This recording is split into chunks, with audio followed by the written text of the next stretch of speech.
What's up, everybody? Working Line GSD Vlogs here, and today we are here with almost 11-month-old Niklaus Onyx Z TAMMIK. We just wrapped up a training session, which is why he looks a little winded. He'll be okay though, but yeah, we just literally wrapped up a training session. Come on, buddy. Good boy. Today we were working on some healing, some foosing. We're working on getting him into basic position, keeping his neck upright as he looks for the reward, but only reward him once his neck goes fully upright.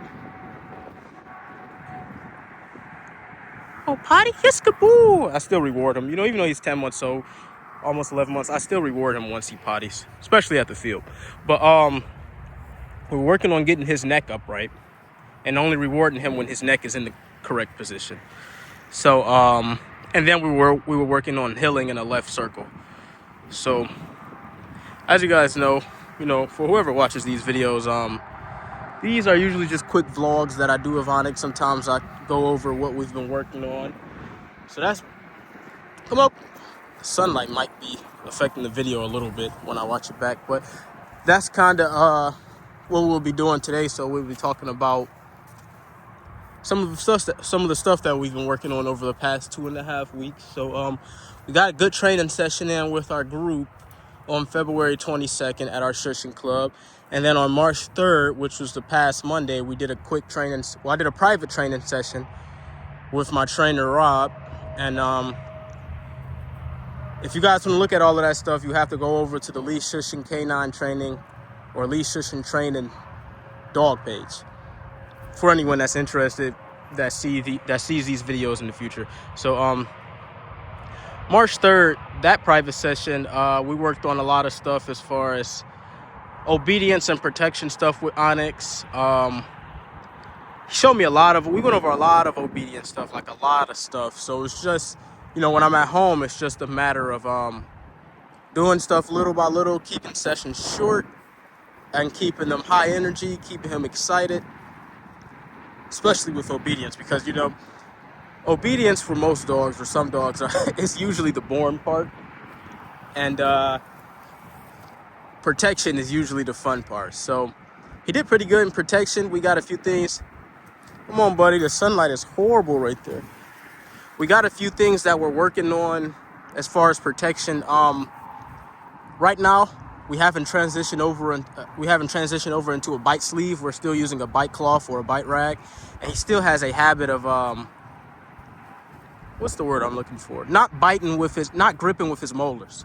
So he'll grip with his molars. Onyx here. Good boy, buddy. Oh yeah. Good boy. He'll grip with his molars, but then the rag will kind of, transition to the top of his mouth with his front teeth, with those teeth. So, and it's something that'll have to be trained. Like, he'll have to learn that that's not what I'm supposed to do when we're doing bite work. And the way that he learns that is that, if you go over to the video on the Leash Shushing Canine Training page, you'll see that every time he bites with his front teeth, my trainer rips the cloth away, and Onyx literally goes crazy every time. And in return, it's going to make him more possessive, and it's going, he's going to learn in return that, if I don't grip this cloth with my back molars, the cloth is going to, basically be ripped away every time. So it's all a learning process. Back when I got him during the summer, protection was not his strong point. This dog does not like the heat. Of course, he has to learn to work and be sufficient in heat, because IGP is an all-weather sport or all-climate sport. So he has to learn to be sufficient in heat. He can't just be exempt because he's tired. Like right now, he's a little winded. It's about 60 or 54 degrees outside. Is March 9th. Tomorrow, March 10th, is actually going to be 60. So this is beautiful weather, especially beautiful dog training weather. And he just has to get used to this kind of stuff. So, when he was a puppy, because I got him June 15th, 2024, and, we didn't go to the Shushing Club straight away. I spent a little bit of time bonding with him, doing some exposure socialization training with him. Then from there, we went over to the club when he was about maybe 4 months, 5 months. But he literally hated doing protection in the heat. Now he loves it. So, which I'm excited about because we never really got a chance to do that part of the training last year when he was a bit smaller. So, and that's normal with most dogs or some dogs. And the wind might sound horrible on the playback, just realizing.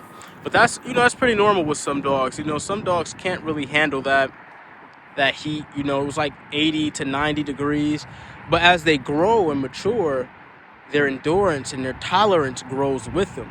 So he can tolerate that stuff more. So what we do is that, during the not so hot seasons, we push the dog to the max.